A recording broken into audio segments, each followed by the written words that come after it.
everyone's favorite segment. I haven't done one of these videos in forever, and I am sorry, but we're going to talk about dystopian novels. Now, since The Hunger Games became such a popular franchise, dystopian novels have been like popping up like fucking dandelions all over the place.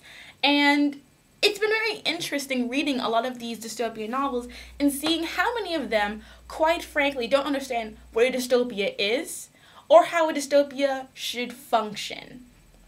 Now, I originally had only read the first Hunger Games book, but now I've finished them all, and I'll do a review on the entire series later on. And I've also read the book Divergent, and those are kind of, and I've also read reviews of books like Match and all those other kind of dystopia stories, and their dystopias would not be able to exist. Their dystopias would fall apart within days because they do not function in a way that would enable one supreme ruler to dictate the system, or if it was an egalitarian system for a high society to vote about everyone else. Because, how do I say, they give their people too much freedom and not enough bash. So, I think that when just talking about dystopias in general, one should look at dystopias that either show how dystopia could work or show how it wouldn't work. For example of how it would work, obviously, if you were to go to the groundwork of ending a dystopia, 1984 by George Orwell. I mean, President Snow from The Hunger Games should have had that book as his Bible, because if maybe you had used that, he wouldn't have had whatever happened to him happen in the book. No spoilers here. What makes 1984 and the system work is that you have all these people, all the proletariats, completely crushed. I mean, they are hit with constant propaganda, they live in very squalid communities, and they are kept constantly intoxicated, they're under constant watch, they're kept tired.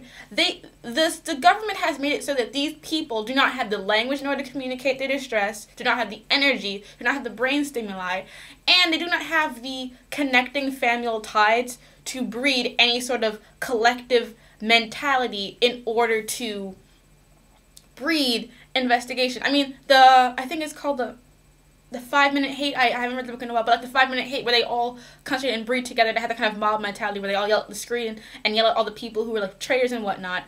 All of those things work together in order to break these people as a group and destroy their hopes from the inside out. And that's what makes that system so effective. I mean, talking about The Hunger Games and Divergent, because those are the two texts I'm the most familiar with, The Hunger Games, where that fails, is obviously first by having all these districts. Same with Divergent, having all these different class Hogwarts-like systems. When you have those systems and those sort of breakdowns, what you have is groups of people who are aligned to their district or their community, and or whatever class they are, and that's the first mistake of any of these groups. If you are running a dictatorship or running a dystopia, you do not want anyone to have any sort of ties to anyone else besides the government, besides the leaders, besides the people who are in charge. They are your family, they are your loved one or your wife. You do everything you do for them. I mean, when you look at in 1984, you have the children who are given rewards and are taught from young age to turn on their parents when they see them doing anything that will be against the government, even if it's just made up, because they will get benefits from it. So what you have is from small children coming into adulthood and, of course, reproducing, etc., breeding an entire generation of people who will be loyal to the government and only feel affection, love towards their government. And that is what makes that effective. In The Hunger Games, you already see that's already turned again when you have family ties. And the whole situation with Katniss, how she is prompted by trying to protect her sister, and she is loyal to her district. And as so with every other district, there is a sense of district pride. The whole Hunger Games aspect of it also feeds to that, because it's, you know, it shows if your winner comes from that district, it's pride for that entire district. That's one of the biggest mistakes of this entire series. You do not want a group of people feeling any sort of happiness, superiority, confidence towards who they are as a group, because one, that breeds alienation with other groups and would make those other groups ally themselves with other groups in order to go against them. So you can't have favoritism, because favoritism will automatically make people want something else. You want everyone to be on the same playing field so that there is no need for envy because there's nothing else to aspire to. What you have is what you have. And if you have no example of a better life, you can't ask for that. And if you don't have the language and the knowledge to further that back, you can't want that. You don't know how to express that want. And even the way the capital set up, like the first, second, third being the higher ones, and it goes worse and worse as you go along, that in itself, you would get every single from 12 to about 5 or 4 coming together to want what those group of people. Also, with the whole class system and Divergent, you have in the book, you have these one systems that are loyal to their own class, and how some of them are just with the other classes because they run certain things. Again, all wrong. Those sort of things breed tension, breed anger, breed animosity, and you do not want any mobs coming up because that's already showing that you're not in control. And the moment you show that you are weak, that you cannot handle things, that's when all this shit happens. The other thing is all of these rebel groups that kind of sprout out during these series, for against the rebel group that you find out that eventually is in the Hunger Games, how it goes by so easily, how so many people were involved in this kind of rebellion and no one figured it out yet.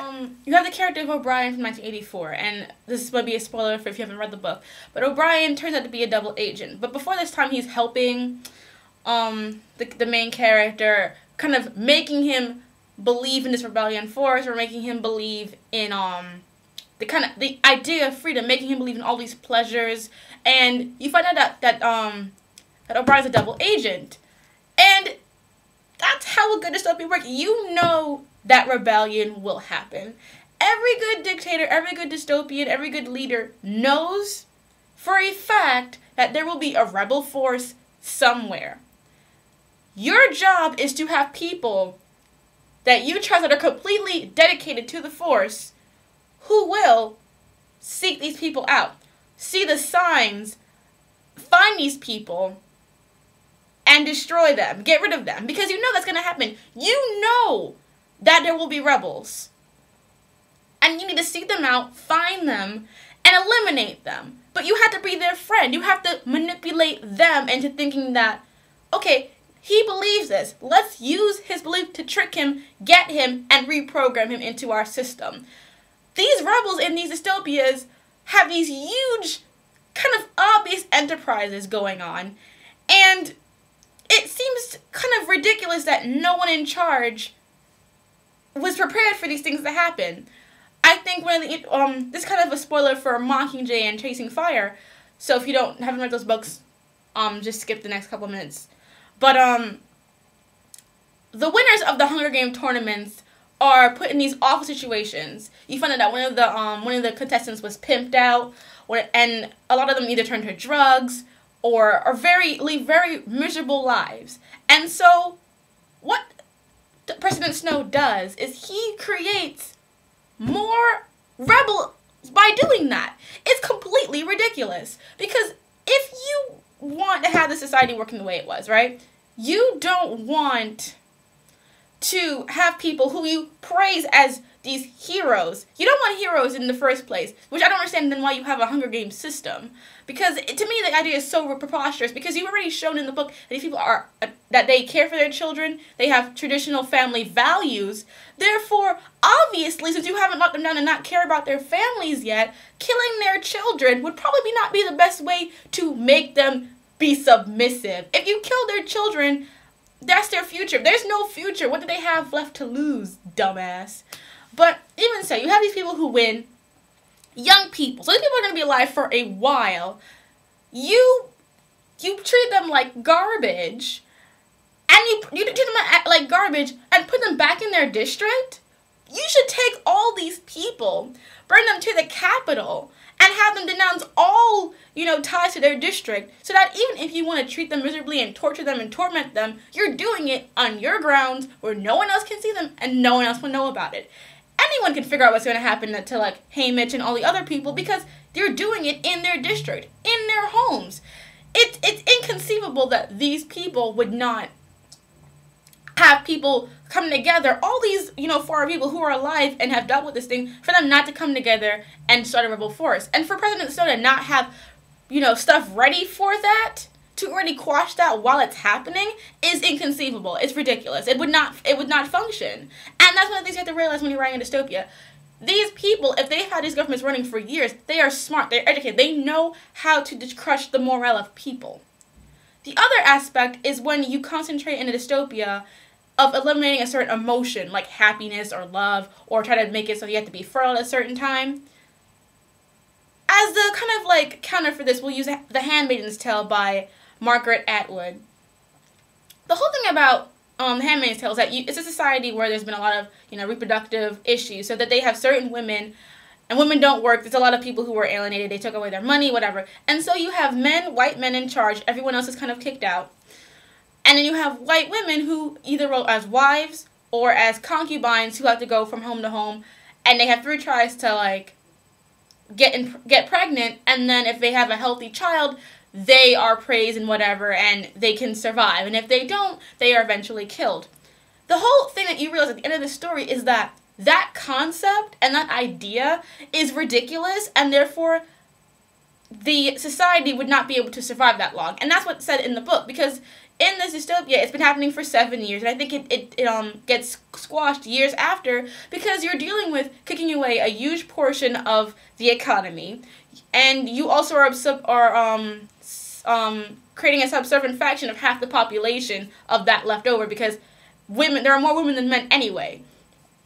And getting rid of sexual activity and limiting sexuality is not enough of a hindrance, enough of a thing that you cannot, work against that. I mean, you can't eliminate brain psychology just by saying you can't do something. You cannot, just because you have tests in the body to say that, well, if you get to a certain age, this is going to happen. People can still find ways to work around that. It doesn't make any sense. And it's too ridiculous to work 100% of the time that it will not last.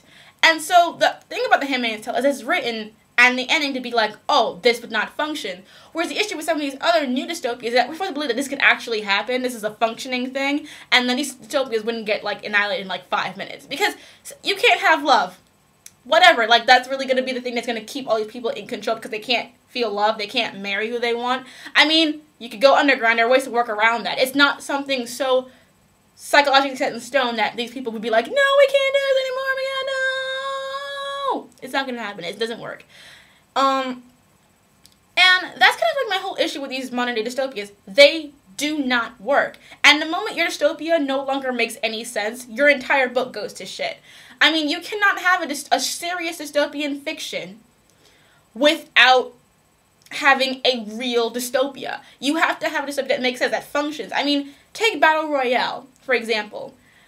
It was a dystopia, and for the frame of what we're talking about, what the story is about, everything makes sense for the most part. You can understand why the system would work, why they have it, how they can explain it to other people. It works. And because you only see it in that frame and not a whole universe of it, you also don't have to suspend that much disbelief.